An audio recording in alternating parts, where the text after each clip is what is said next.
Muy bien, apreciados amigos, hermanos, que Dios les bendiga. Muy bienvenidos una vez más a la casa de Dios. Estamos contentos de tenerles con nosotros. Quiero darle la bienvenida muy especial a mi amigo Haider. Aquí está nuestro amigo Haider. Hace algún tiempo nos vimos aquí en el templo también, ¿cierto, Haider? ¿Quién es Haider? Yo les decía cuando vine a una campaña evangelística en 2019, creo que fue, invité a Haider al templo. Con Haider casi que crecimos juntos, ¿sí? Somos del mismo pueblo y Dios nos ha traído a esta buena tierra. Así que mi amigo Haider ya lleva algunos años aquí y ayer le escribí, le dije lo invito al templo y hoy está aquí con nosotros. Haider, gracias por estar aquí. Que Dios te bendiga. Esta es tu iglesia, esta es tu familia. Tú sabes que esa es tu familia. Sabes que hace parte de los nuestros. Así que gracias, Haider, por estar aquí. A todos nuestros amigos que han venido a acompañarnos hoy, muy bienvenidos. Gracias también por estar aquí. Voy a compartir con ustedes un tema que tal vez en algún momento has escuchado y si no, pues espero que podamos aprender de la palabra del Señor. Aquí el reloj me dice que son las 3:20. Creo que esa es la hora, ¿no? Este sábado de mañana es un sábado muy especial. Quiero pedirles, hermanos, que en sus oraciones tengan en cuenta a mi esposa. Ha estado bastante enfermita. Sin embargo, sabemos que el Señor siempre tiene el control, ¿verdad? Dios siempre tiene el control.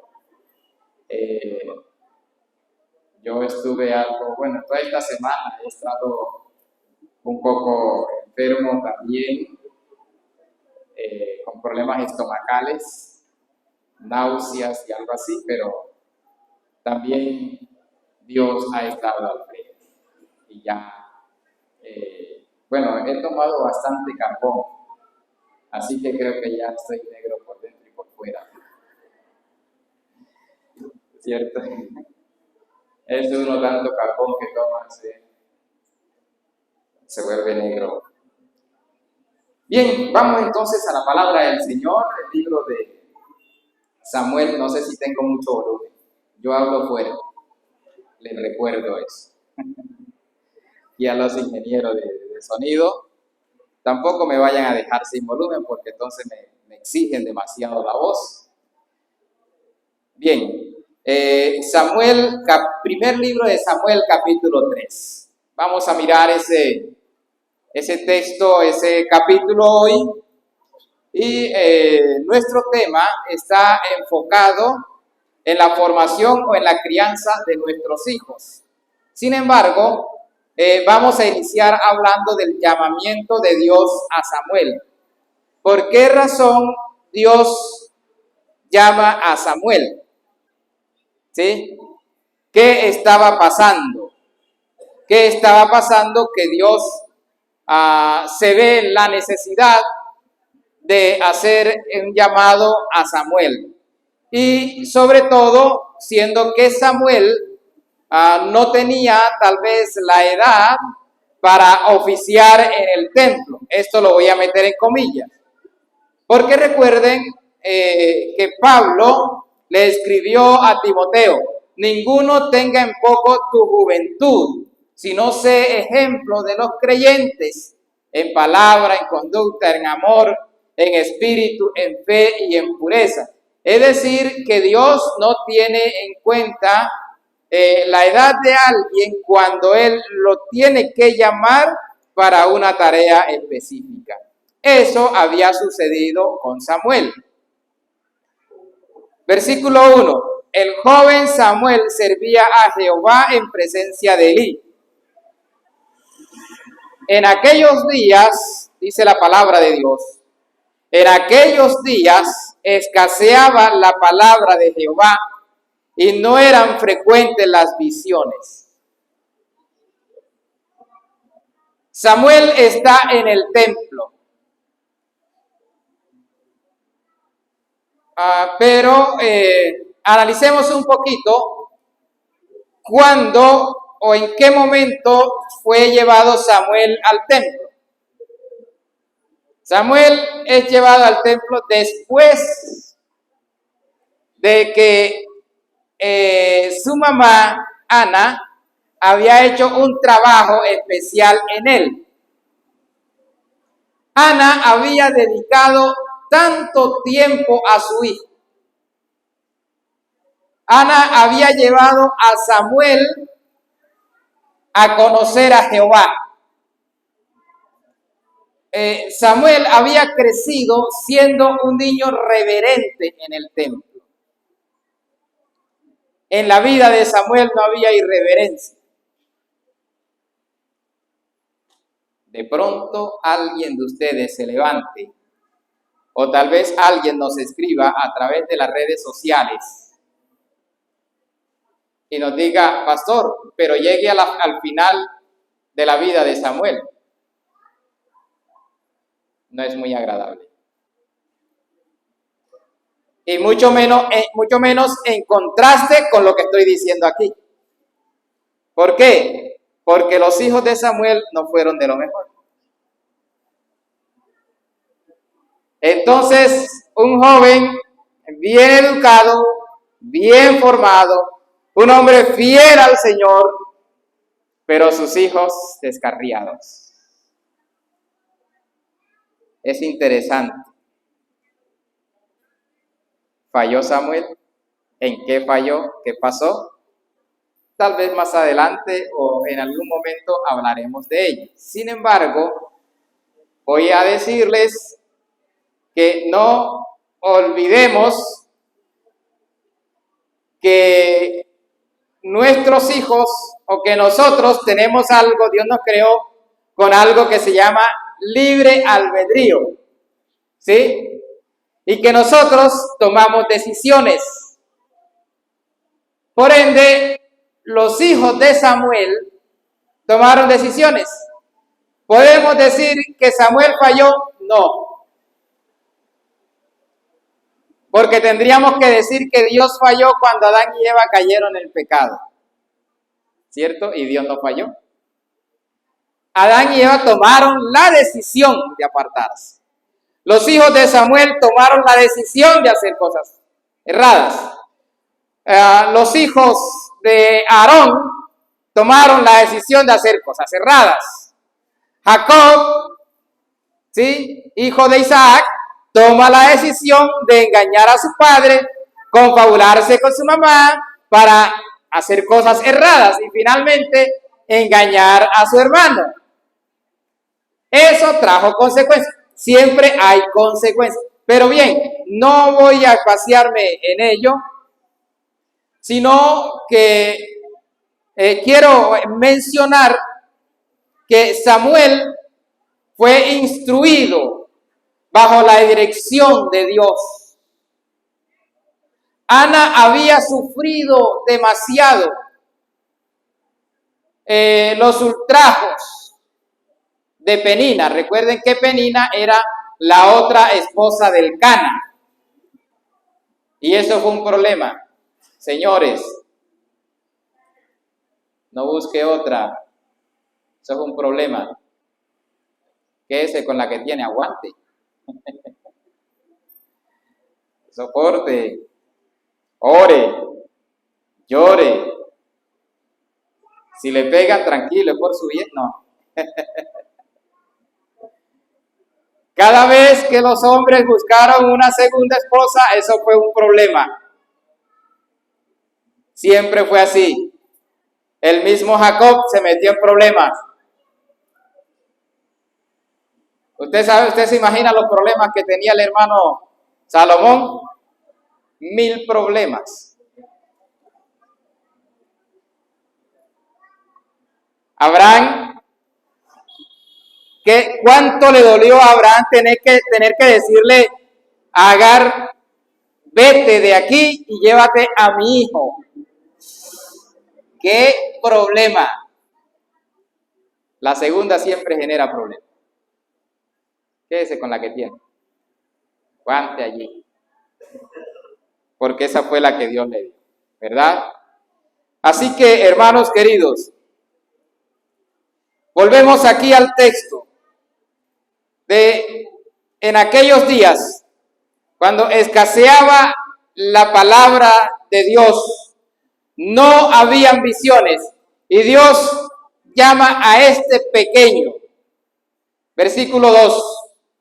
Un día estaba Elí acostado en su aposento, cuando sus ojos comenzaban a oscurecerse, de modo que no podía ver. Es cierto que los ojos físicos de Elí se estaban oscureciendo. Ya Elí no veía, era un anciano. Pero también estos ojos oscurecidos o cerrados tenían una aplicación espiritual también. Y era que Elí, él mismo había enceguecido sus ojos. Dios se ve en la necesidad de llamar a Samuel, porque los que estaban allí, los sucesores de Elí, no iban a hacer bien la labor que Dios les había encomendado. Eran los dos hijos de Elí, Ofni y Finés. Eran los hijos de Elí, quienes iban a asumir el sacerdocio. De hecho, ellos fueron quienes lo asumieron. Sin embargo, lo asumieron de manera errada. No debían ser sacerdotes en Israel, pero ellos fueron sacerdotes. Elí, ya sus ojos oscurecidos, ya no había vista en él, pero no solamente una vista física, sino también una vista espiritual se había ido de sus ojos. Ahora este hombre no conocía, ni siquiera él mismo recibía visiones de Dios. Las visiones del Señor se habían apartado de Israel. Ya las visiones no eran frecuentes, dice la palabra del Señor. Y Samuel, que estaba durmiendo en el templo de Jehová, donde se encontraba el arca de Dios, y antes que la lámpara de Dios fuese apagada. ¿Saben qué significa esto? Que la lámpara de Dios, antes de que la lámpara de Dios fuese apagada, era la Shequina que estaba allí en el templo. Y esa lámpara nunca, escuche bien, esa lámpara, apreciado amigo, apreciado hermano, nunca debía apagarse. Apreciada iglesia, Dios ha puesto en ti una lámpara. Dios ha puesto en ti una luz. Hace tal vez 10 años, 20 años, hay personas aquí en la iglesia que nacieron, son adventistas desde niños. Y Dios puso esa pequeña luz. Y esa luz por algún tiempo creció. Esa luz por algún tiempo se iluminó. Pero tal vez en este momento esa luz se ha venido apagando. Y hay apenas un pequeño pábilo humeando. Pero recuerda que el Señor Jesús dijo así: no he venido a apagar el pábilo que humea. Si todavía hay un poquito de humo, es ahora, es el día, es hoy, cuando debes iluminar nuevamente. Porque la luz que Dios le da a su pueblo nunca debe apagarse. En la vida de Elí, esa lámpara ya se había apagado. Él mismo la apagó. Para Elí era normal que sus hijos hiciesen cualquier cosa. Fue un padre permisivo. Elí no corrigió a sus hijos. ¿Y saben qué es lo más triste, hermanos queridos y amigos? Que hay en medio nuestro también padres así. También hoy vemos a muchos padres que dicen: no, es que es demasiado pequeño para corregirlo. Este era el pensamiento de Elí. Decía: es que son demasiado pequeños para corregirlos. No es el momento de disciplinarlos. Es mejor dejarlos, que ellos cuando crezcan obedecerán. ¿Sabes? No es así. Aquellos padres que permiten que sus hijos hagan y deshagan. Aquellos padres que permiten que sus hijos, miren, hay padres que llegan al templo y los hijos corren y andan de un lado para otro. Y cuando llegan a casa, el sábado, llegan a casa y agarran al muchacho, le quitan la ropa y le dan unos correazos, porque en el templo no se corre. Y dice: y así es que yo lo corrijo. Yo te felicito por querer corregir a tu hijo, pero déjame decirte que no es la manera correcta. Y no te estoy diciendo que no tienes que darle un correazo. Cuando hay que hacerlo, pregúntenle a mis hijos. Ellos saben que no, cuando tengo que hacerlo, no me tiembla la mano para nada. Simplemente lo hago. Me quito la correa, le doy un correazo. Me están viendo a través de redes sociales, pero son mis hijos y tengo que educarlos para el Señor. Y cuando tengo que hacerlo, lo hago. Pero antes, mira, una de las cosas que yo siempre digo cuando voy a la Biblia y encuentro a esos padres, y yo digo: Señor, antes de educar a mis hijos, edúcame a mí. Fórmame a mí.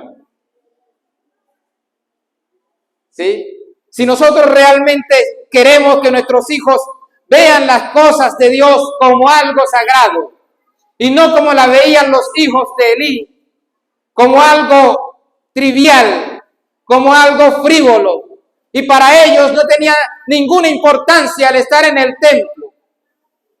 Si nosotros queremos que nuestros hijos sean hijos que glorifiquen al Señor, entonces enseñémosle en casa a amar a Dios. Es en casa, no es en el templo. En casa o en el templo es el resultado de lo que se hace en casa. Así de sencillo.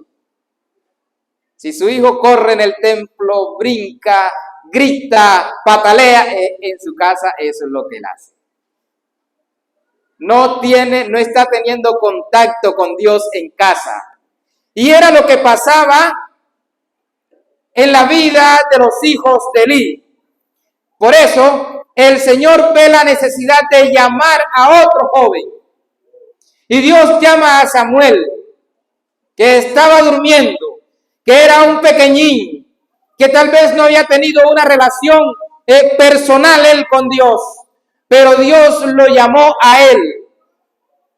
Y mira, en el primer libro de Samuel, el capítulo 2, los versículos del 12 en adelante, se muestra un poco lo que hacían los hijos de Elí. El versículo 12 nos dice, leo en 1 Samuel capítulo 2, versículo 12, los hijos de Elí eran hombres impíos. Los hijos de Elí eran hombres impíos que no tenían conocimiento de Jehová.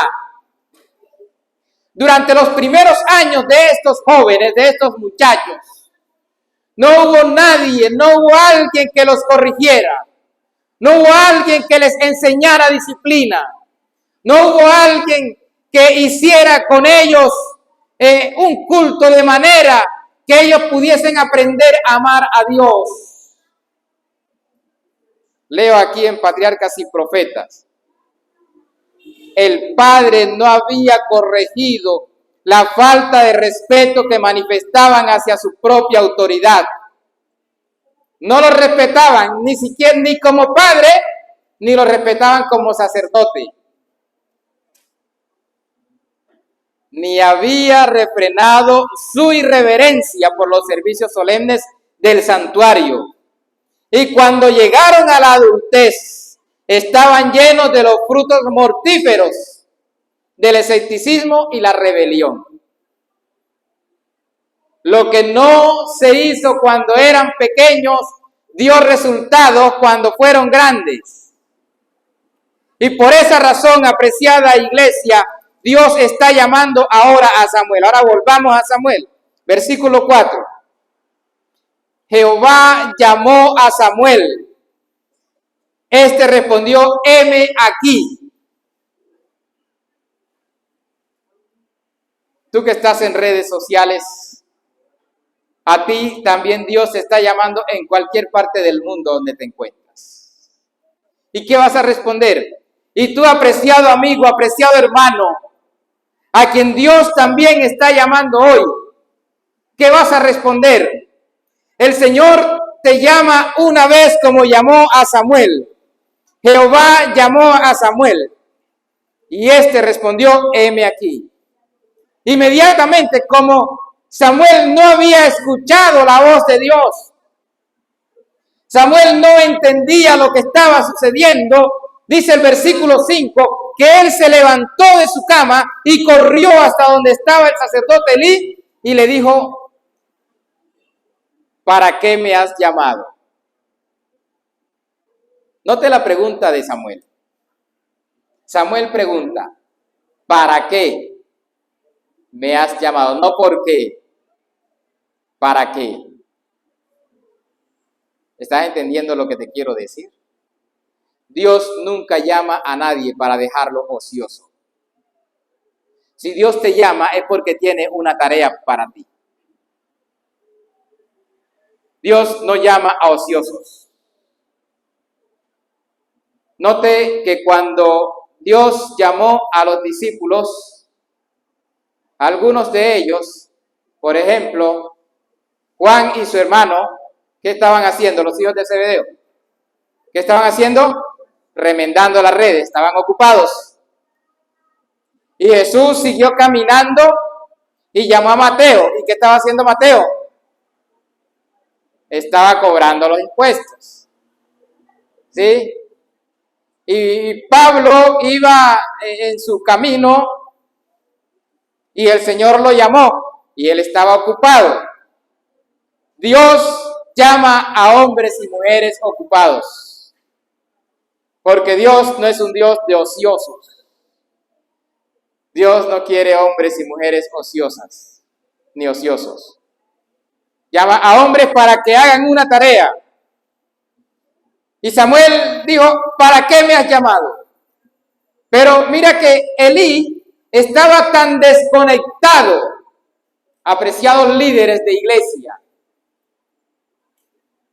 A veces nos metemos tanto en nuestros quehaceres, que nos desconectamos de Dios y no entendemos la voz de Dios.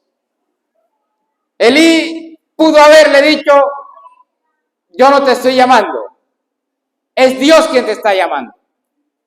Pero simplemente le dice, ve y acuéstate nuevamente. Y él se acostó.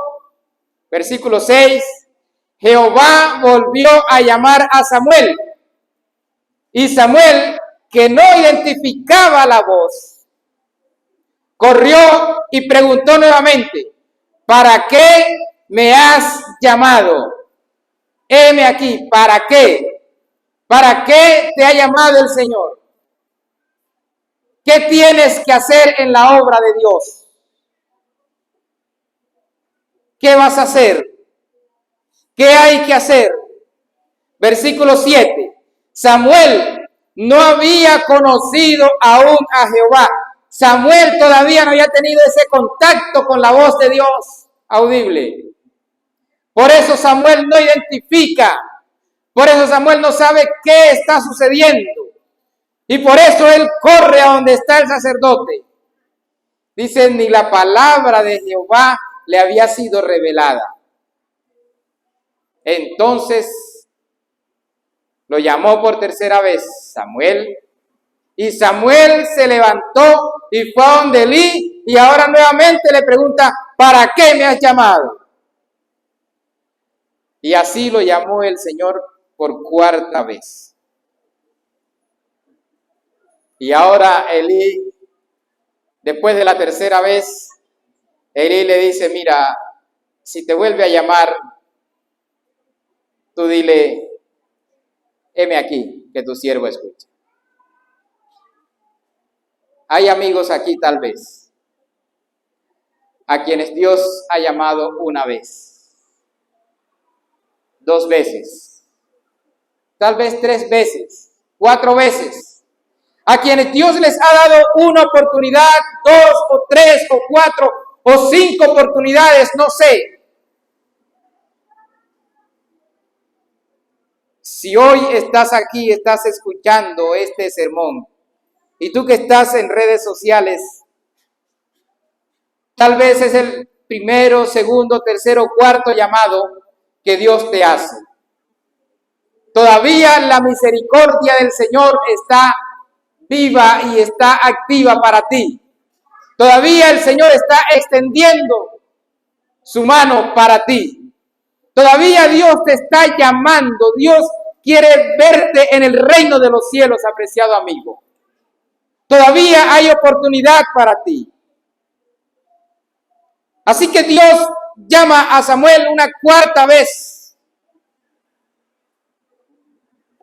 Y ahora Samuel responde, heme aquí, envíame a mí, un hombre dispuesto, un joven dispuesto a ir a donde el Señor lo llama. ¿Y por qué Samuel estuvo dispuesto? Porque desde niño Samuel aprendió que cuando Dios lo llamaba, él debía estar dispuesto a ir a donde Dios lo llame. Queridos padres, querida iglesia, usted y yo tenemos una responsabilidad gigante. La responsabilidad más grande que nosotros tenemos es la de llevar a nuestros hijos a los brazos de Jesús.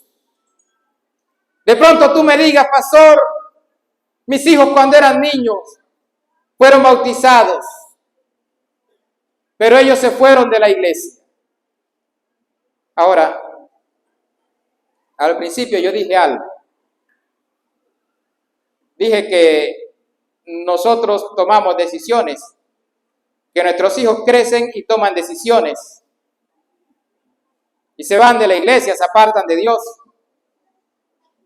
No tomen esto como un aliciente para decir, no, es bueno, fue decisión de ellos. Eso tal vez lo puede decir Aarón, lo puede decir Isaac, Samuel, pero tal vez pocos de nosotros pueda decir eso. ¿Saben por qué? Porque muchas veces nuestros hijos se van de la iglesia por la doble vida que nosotros vivimos. En alguna ocasión tal vez lo dije. Porque los hijos ven a un pastor que predica espectacular, Porque los hijos ven a un pastor que dirige la iglesia. Y menciono pastor para criticarme a mí mismo. No para que digan, el pastor le dio duro a la iglesia. No, el pastor se da duro el mismo si es posible. Mis hijos ven a un pastor que es amigo de todo el mundo en la iglesia. Ven a un pastor que abraza a los hermanos, que se ríe con los hermanos. Ven a un pastor que ora con los hermanos, que cuida a los hermanos, que se desvive por la iglesia. Pero también ven a un esposo que golpea a la esposa. También ven a un esposo que no abraza a la esposa. También ven a un papá que no carga a sus hijos. También ven a un papá o a un hombre que no es amigo de su esposa, que no es amigo de sus hijos. Y por ende, ellos dicen, es que mi papá es pastor en la iglesia y en la casa es todo un ogro. Y ellos vienen a la iglesia cuando son pequeños, cuando los puedo traer. Pero como ellos vieron una doble vida, cuando crecen y pueden tomar decisiones, ¿creen ustedes que van a poder venir a la iglesia? ¿Van a querer venir? No. Por lo tanto, muchas veces somos nosotros mismos, los miembros de iglesia, los líderes de iglesia, los culpables de que nuestros hijos no amen la iglesia. Porque estamos en casa y nos transformamos. Como diría alguien, estamos en casa, venimos al templo, comemos ángeles, llegamos a casa y vomitamos demonios. Y nuestra familia, nuestros hijos se vuelven un desastre. Porque ellos ven una doble vida. Ven a una mamá que canta, ven a una mamá que dirige escuela sabática, ven a una mamá bien vestida en el templo, ven a una mamá que es amiga de todo el mundo en la iglesia, pero a una mamá que maltrata a sus hijos. ¿Me estoy haciendo entender? Entonces, querida iglesia, muchas veces somos culpables nosotros mismos. Muchas veces nosotros mismos somos culpables de que nuestros hijos no amen a Dios. Y nuevamente les hablo de los árabes, los musulmanes. Esa es la religión que más crece en el mundo. No son los cristianos. Y los musulmanes enseñan que usted puede morir aquí y después se va a vivir bien rico en otra vida, en otro mundo, y aquí su familia queda bien, o de pronto aquí es donde están sufriendo, usted se va a vivir a otro lugar. Y es por eso que los árabes se montan en un avión y lo hacen estrellar. Es por eso que ellos agarran un cinturón bomba, se lo colocan y se meten en un centro comercial. Ahora, esa enseñanza no entra en la mente de un adulto. Agarre a un colombiano adulto y enséñele eso. ¿Qué hace? Lo rechaza automáticamente. No lo va a aceptar, jamás. Eso lo aceptan los niños, los pequeñitos. Ahora, partiendo de allí, ¿por qué nuestros hijos vienen al templo cuando son pequeños, pero llega la adolescencia y se van de la iglesia? Se van. En esta hora es un llamado que Dios está haciendo a la iglesia. Ahora, ¿por qué crece la religión de los musulmanes? ¿Por qué? Porque ellos cuidan a ¿quiénes? A los niños. Y ellos tienen una religión de muerte y crecen. ¿Por qué razón? Si nosotros tenemos una religión de vida, ¿por qué decrecemos? ¿Qué estamos haciendo mal? cómo está viviendo la iglesia el cristianismo. Cómo se está viviendo el cristianismo de puertas hacia adentro en nuestra casa. Cómo lo estaba viviendo Elí, hermanos. Elí fue el culpable de la destrucción de sus hijos. Y no quiere Dios que esta iglesia sea la culpable de la destrucción de los hijos también. Que nosotros no seamos los culpables. Los hijos de Elí nunca recibieron una reprensión. Ellos ejercieron un sacerdocio errado. Siempre estuvieron dispuestos a contrariar todo. Irse en contra de Dios. Irse en contra de su papá. Elí nunca tomó tiempo, tal vez, para dedicarse a hablar, a conversar, a estudiar con sus hijos, estudiar el Pentateuco. Los hijos de Elí, en lugar de reconocer la solemnidad del servicio en el templo, solo pensaban en cómo hacer de él un medio de satisfacer sus propios deseos. Todo esto, querida iglesia, tenía una raíz, y esa raíz era su padre Elí. Miren, Elí había cometido un grave error al permitir a sus hijos ministrar los asuntos sagrados. Y entonces dice, quedó ciego con respecto a sus pecados. Quedó ciego. Miren, el texto de Samuel dice que los ojos de Elí empezaban a oscurecerse. Y él se encegueció con respecto a los pecados de sus hijos. No cierres los ojos ante los pecados de tus hijos. Hay padres que no son capaces de corregir a un pequeñín, porque, como decía al principio, dicen, no, es que él está muy pequeño, y todo le parece gracia. Todo lo que el niño hace es gracia y risas. Pero cuando todo lo que nuestros hijos hacen nos parece gracia y risa, más adelante eso mismo nos va a generar lágrimas y llantos terribles. Y como diría alguien, vendríamos a derramar lágrimas de sangre y a sudar petróleo. Nuestros hijos, en vez de causarnos alegría, nos causarán tristeza, angustia y dolor.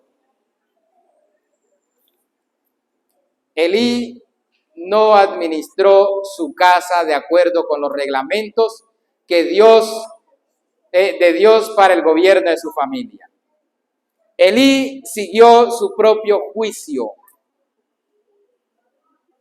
El padre indulgente pasó por alto las faltas y los pecados de sus hijos en su niñez, lisonjeándose de que después, en algún tiempo, al crecer, abandonarían sus tendencias impías. Creía que había un mañana, pero apreciada iglesia, con relación a la formación de nuestros hijos para el reino de los cielos, no existe un mañana. No existe un mañana. Eso pensaba Elí. No administró bien su casa. Se lisonjeaba de que había un mañana. Pero no. Muchos hoy están cometiendo ahora un error semejante. Creen conocer una manera mejor de educar a sus hijos que la indicada por Dios en su palabra. Fomentan tendencias malas en ellos y se excusan diciendo, son demasiado jóvenes para ser reprendidos. Finalmente, te quiero hablar de aquel jovencito a quien Pablo le escribió una carta. Y cómo Pablo le habla de una manera, le dice como su hijo. Algunos han llegado a decir que Timoteo era hijo de Pablo. Pablo le habla como su hijo. Y le dice, mira, huye de las pasiones juveniles. Ninguno tenga en poco tu juventud. Un buen soldado de Jesucristo. Mira, le dice, usted es un buen soldado de Jesucristo. Pero ¿qué fue lo que hizo a Timoteo un buen soldado de Jesucristo? La educación dada por la nona Loida. La nona Loida tomó a este pequeño, lo formó, lo educó, lo guió, le enseñó, y por eso a Pablo le escribió así. Segunda carta a Timoteo, capítulo 3, versículo 15. Y que desde la niñez has conocido las sagradas escrituras. ¿Desde cuándo? Desde la niñez, desde que él era un niño. Y Timoteo creció al lado de la abuela Loida. Y la hermana Loida hizo un excelente trabajo. De pronto tú me digas, pastor, es que este mundo está muy pervertido. No. ¿Tú crees que Sodoma y Gomorra en qué condición habían llegado? Perversión. Había perversión. Y aún así, Abraham, Sara se pudieron mantener por la gracia del Señor. Y estaban allí cerca. O sea, el mundo igual estaba perdido en el pecado. El mundo antediluviano fue destruido por causa del pecado. El Señor dijo, me cansé. No contenderá más mi espíritu con los hombres. Ya no más. Me cansé. Mucho pecado. Y lo voy a destruir. Y Dios lo destruyó por causa del pecado. Es decir, el mundo igual estaba pervertido. Apreciado amigo, Dios te está llamando también, porque hay un reino de los cielos para ti, porque tú fuiste creado para salvación, y por eso el Señor te está llamando en esta hora. Y yo no sé si habrá alguien que quisiese que oremos por él, y que quiera decirle, Señor, yo deseo responder a tu llamado. No sé cuántas veces te ha llamado Dios, pero si Dios te está llamando y tú sientes que Dios te está llamando hoy, responde al llamado del Señor y abre tu corazón a Él y haz planes de entregarle tu vida al Señor hoy, si fuese necesario, si fuese posible. Haz planes de entregarle tu vida a Jesús, porque no sabemos de un mañana.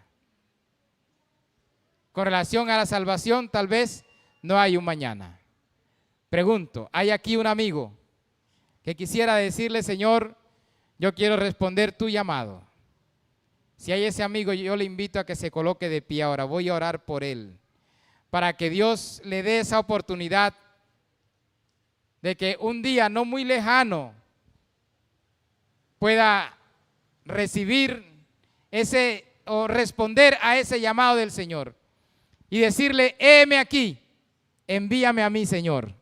¿Qué quieres que haga? Hay un amigo aquí que quiere decirle eso al Señor. Dios les bendiga, Dios te bendiga. ¿Habrá alguien más? Dios les bendiga. Qué bueno, Dios les bendiga, queridos. ¿Habrá otra persona? Dios bendiga. Les voy a pedir, ¿ustedes quisieran acompañarme aquí? Si quieren acompañarme, yo les invito, vengan aquí conmigo. Yo voy a orar por ustedes ahora. Qué lindo ver a estos amigos aquí. Qué maravilloso, qué hermoso. Ver a estos amigos que quieren prepararse para un encuentro con Dios. El Señor les está llamando hoy. El Señor los está invitando. Porque, apreciados amigos, ustedes y yo somos llamados para heredar el reino de los cielos. Qué lindo grupo de amigos tenemos aquí. Qué hermoso grupo. Herederos del reino de Dios. Dios los ha llamado. Y ustedes fueron creados para eso, para vivir para siempre.